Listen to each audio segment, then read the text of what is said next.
If you are going through a spiritual awakening, you might be feeling something you didn't expect. Fear.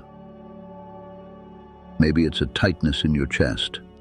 Maybe it's a sudden panic that feels like you are losing your mind, or even dying. You might think you're doing something wrong. You might think you're going crazy. But you aren't.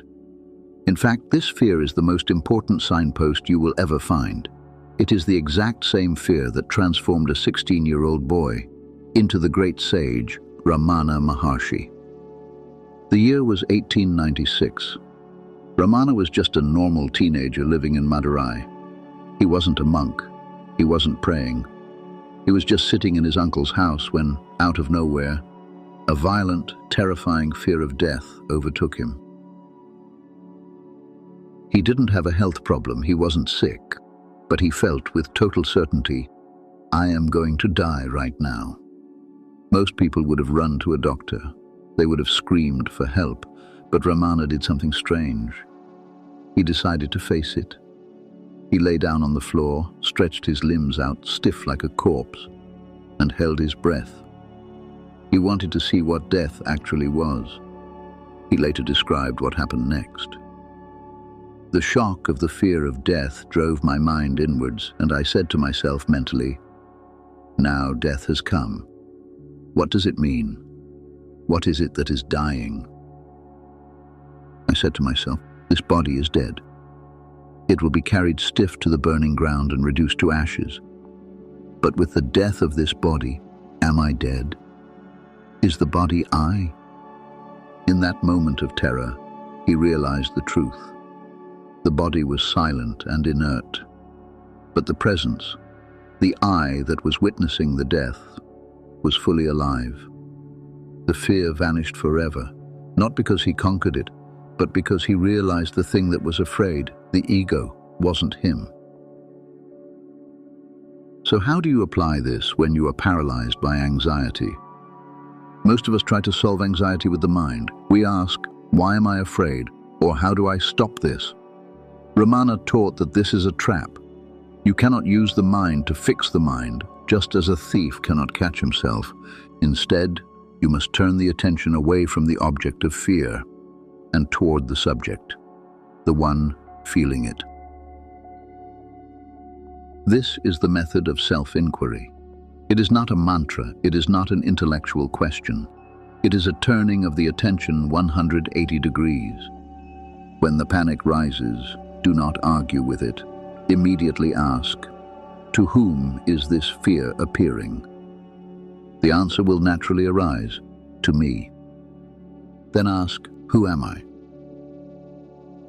Do not look for a verbal answer. Do not say, I am consciousness. That is just another thought. Instead, use the question like a flashlight to look for the source of the I. Where does this feeling of me come from? Ramana said you must dive deep into yourself like a pearl diver diving to the bottom of the ocean, giving up all other thoughts to find the pearl of the self. Every time a fearful thought intrudes, do not engage with it. Simply ask again, to whom has this thought come? By doing this, you starve the fear of its power. You are refusing to acknowledge the story the mind is telling. You are tracing the ego back to its source until it dissolves into the heart. You will find that the fear cannot survive this scrutiny. It requires your belief to exist. When you look for the one who is afraid, you won't find him. You will only find the silence that watches the fear. And in that silence, you are safe. Now, let's move from understanding this intellectually to experiencing it directly. We will take just 2 minutes together to practice this inquiry. Wherever you are, just relax your body. You don't need to close your eyes, but you can if it helps. Notice the thoughts passing through your mind. Maybe there is a thought about this video, or a thought about your day, or a thought of worry. Don't push them away, just let them be there. Now ask yourself the question, to whom do these thoughts appear? Feel the sense of me. the sense of being here. Now turn your attention to that feeling of me. Look at it directly. Who am I? If a sensation comes up, ask, who is aware of this sensation? If silence comes up, ask, who is aware of the silence? Stay in that space, where you are the witness and everything else is just a cloud passing in your sky. You are not the cloud, you are the sky. You can gently open your eyes. Notice something important. The thoughts you just watched, they came and they went. The feelings came and they went. But the you that watched them, it did not move. It did not change. This is the ultimate realization of Ramana Maharshi. You are not the noisy mind that is constantly narrating your life. You are not the anxious thoughts that tell you something is wrong. You are the awareness in which they appear. Think about the space in a room. You can build walls in the room or you can tear them down. You can fill the room with furniture or leave it empty. But the space itself is never touched. It is never hurt. It is never changed. You are that space. This awareness was never born, so it can never die. It does not have a shape, so it cannot be broken. It is infinite, silent, and always free. When you feel anxiety, it is simply because you have forgotten who you are.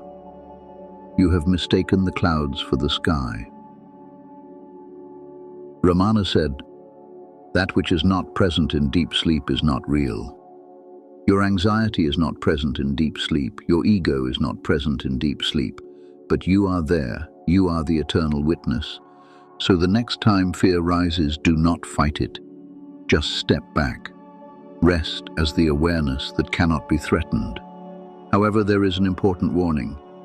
Do not expect to resolve all your fears in a single sitting. This is a long-term discipline that must be applied every day, every time a troubling thought appears. It must become your number one priority. With time and consistency, the results will come.